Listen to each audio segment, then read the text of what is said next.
అనకాపల్లి జిల్లాలో అగ్ని ప్రమాదం చోటు చేసుకుంది. బాణాసంచా తయారీ కేంద్రంలో భారీ పేలుడు జరిగింది. 5గురు మృతి చెందగా పలువురికి తీవ్ర గాయాలయ్యాయి.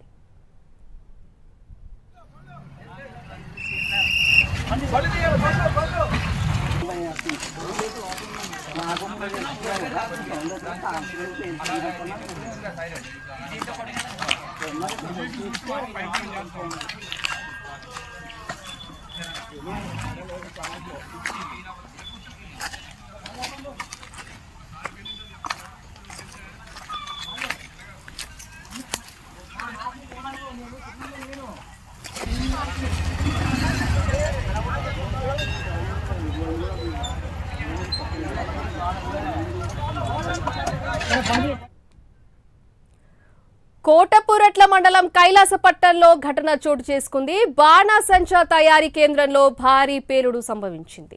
5గురు మృతి చెందగా పలువురికి తీవ్ర గాయాలు కాగా కాసేపట్లో అనకాపల్లి జిల్లాలో అగ్ని ప్రమాదం చోటు చేసుకుంది. మృతుల సంఖ్య కూడా పెరిగే అవకాశం ఉంది.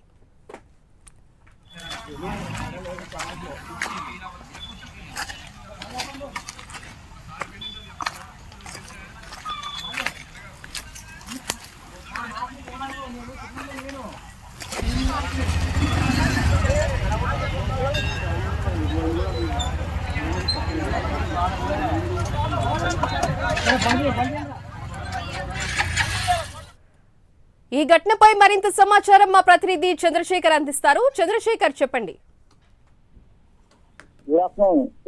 అనకాపల్లి జిల్లాలో విషాదకరమైనటువంటి ఘటన అనకాపల్లి జిల్లాకు సంబంధించి కోటవరత్వలో అయితే ఈ రోజు భారీ అగ్ని ప్రమాదమే చోటు చేస్తుంది. ప్రధానంగా చూసుకుంటే అనకాపల్లి జిల్లాకు సంబంధించిన కోటవరత్వం ఏదైతే ఉంది, ఈ కోటవరత్వ ప్రాంతంలో ఉన్నటువంటి ఆ ఏరియాలో బాణసంచా తయారీ కార్యక్రమాలు అయితే జరుగుతున్నాయి. ఈ నేపథ్యంలో బాణసంచా తయారు చేస్తున్నటువంటి సమయంలో అయితే పెను ప్రమాదమే జరిగింది. ఈ ప్రమాదంలో దాదాపు ఇప్పటి వరకు 4 అయితే మృత్యువాత పడినట్టుగా అయితే తెలుస్తుంది. అయితే మరికొద్దిగా కూడా మృతుల సంఖ్య పెరిగే అవకాశం ఉన్నట్టుగా అయితే తెలుస్తుందని చెప్పుకోవచ్చు. ముఖ్యంగా చూసుకుంటే ఏదైతే ఈ బాణసంచా ఉన్నటువంటి కర్మాగారం ఏదైతే ఉందో, బాణసంచా కర్మాగారం కారణంగా దాదాపు ఆ చుట్టుపక్కల ప్రాంతం అంతా కూడా పూర్తిగా ఏదైతే అగ్ని ప్రమాదం జరిగిందో, ఏదైతే బాంబ్ బ్లాస్టింగ్ అయిందో, ఈ బాంబ్ బ్లాస్టింగ్ సంబంధించి పూర్తిగా అక్కడ ఉన్నటువంటి ప్రజలంతా కూడా భయభ్రాంతులకు గురైనటువంటి పరిస్థితి అని చెప్పుకోవచ్చు. అయితే ఇప్పటికీ కూడా ఆ మృతుల సంఖ్య పెరిగేటటువంటి అవకాశం ఉన్నట్లు కూడా అంచనాకు వస్తున్నటువంటి పరిస్థితి ఉంది. అయితే మరికొంతమందికి ఇప్పటికే ఆ ప్రాంతానికి అయితే అగ్నిమాపక సిబ్బంది చేరుకుని మంటలను అయితే అదుపు చేసేటటువంటి పరిస్థితి కనిపిస్తుంది. Right, thank you Chandrasekhar.